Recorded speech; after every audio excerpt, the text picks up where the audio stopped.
Je m'appelle Emmanuelle, je suis angevine et supernaturologue. Alors qu'est-ce que c'est qu'une supernaturologue? C'est une personne qui s'y connaît pas forcément très bien en termes d'environnement, de végétal, de nature, mais qui a très envie d'apprendre. Et je vais vous emmener à la découverte des usages du végétal angevin. Aujourd'hui, on se trouve à Terra Botanica et on va parler de végétal pédagogique. Et on va commencer avec Boris, qui est responsable d'une équipe d'animation du végétal.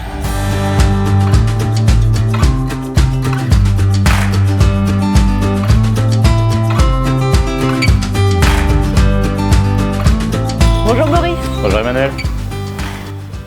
Alors Boris, là on est à Terra Botanica. Quel est le niveau de connaissance en termes de végétal des personnes qui viennent visiter le parc? Alors, le niveau il augmente, forcément les gens s'intéressent de plus en plus aux plantes. Les gens connaissent les oiseaux, les insectes, mais alors les plantes ça reste encore un peu compliqué. Et après leur visite du parc, avec quoi tu aimerais qu'ils repartent?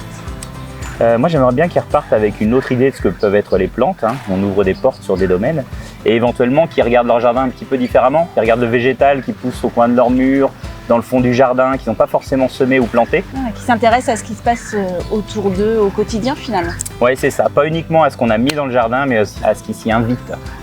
Lors des ateliers et animations, quel lien tu fais avec l'écosystème végétal local? Le lien qui est fait, c'est que dans un jardin, on va certes semer par exemple des radis, on va mettre des hortensias ou des roses dans un jardin, mais il va y avoir des plantes qui vont s'inviter, il va y avoir des adventices qu'on appelait autrefois à tort mauvaises herbes. Et puis l'idée, c'est de se dire que dans ces plantes-là, il y a peut-être des plantes qui vont supporter mieux la sécheresse, qui vont nous donner des fleurs, qui sont très ornementales.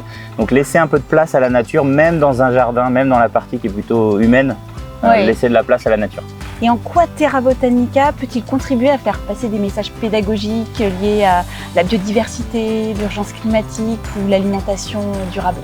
Nous, avant tout, on est jardiniers, donc on voit les évolutions du climat, on suit la pluviométrie, donc on en parle et on donne des solutions. On a fait un jardin sans eau, par exemple, sans arrosage. On parle des méthodes de paillage, on parle des méthodes pour économiser ce qu'on appelle les intrants dans les jardins, c'est-à-dire les engrais, l'eau, etc. Donc c'est vraiment ça l'idée. Et puis surtout, on va toucher un public qui est très large. Ils viennent pour une sortie familiale. Et puis finalement, ils ressortent avec peut-être une autre idée de ce que c'est le végétal. Ils ne seraient pas allés dans un jardin botanique, mais ils viennent chez nous. Merci Boris. Merci.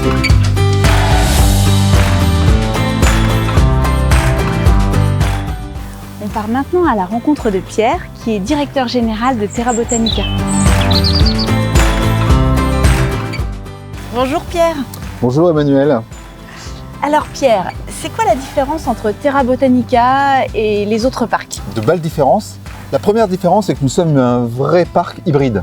Finalement, on est à la fois un parc à thème avec quelques attractions. On a des codes de grands jardins, puis on a des codes urbains, puisqu'on est au cœur en fait d'Angers Loire Métropole. Donc finalement, cette hybridation, c'est une véritable force, puisque ça permet à nos visiteurs de rentrer dans un univers végétal, tout en ayant justement cette capacité à s'amuser, puisqu'on est surtout là pour passer un bon moment en famille et on est très marqué par les aspects ludopédagogiques. Et alors pourquoi à Angers, on a choisi le végétal comme vecteur d'attractivité touristique? C'est une très belle question puisque finalement elle s'enracine dans l'histoire du parc. On peut considérer que les racines de Terra Botanica, en parlant de racines, viennent du roi René à partir du XIVe siècle et ça nous permet justement de raconter cette histoire puisque l'Anjou et le territoire de l'Anjou est au cœur du végétal. Hier, aujourd'hui et encore plus peut-être demain, finalement Terra Botanica on fait la synthèse à travers cette histoire. Et comment on fait concrètement pour rendre à Terra Botanica le végétal ludique? Alors concrètement, on y apporte un peu de magie. C'est ce qu'on a fait d'ailleurs avec les Mystères de la Forêt l'an dernier. On a fait un univers sur le végétal, mais sur la forêt, où finalement on a mis en place 3 grands géants, le Bure, Mécénat et le Casque, qui racontent des histoires des arbres, des histoires de comment ils vivent, comment ils se communiquent entre eux, comment ils se nourrissent. Et puis en même temps, on a un parcours ludique, on a un parcours en forêt. On présente un aspect ludique, pédagogique, on s'amuse tout en apprenant. Puis si à un moment donné, nos visiteurs sortent du parc en ayant cette petite connaissance ou en ayant appris quelque chose, on est très satisfait. Moi, j'aimerais bien visiter. Tu m'emmènes? Allez, on y va. Allez, on y va. C'est parti.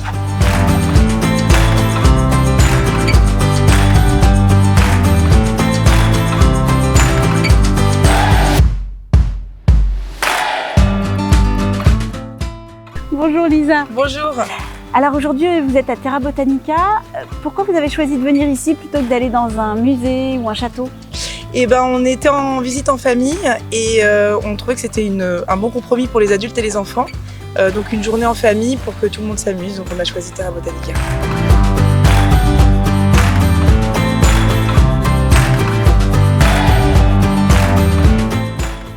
Alors, bonjour Dominique. Bonjour On est- Emmanuel. On est à Terra Botanica aujourd'hui.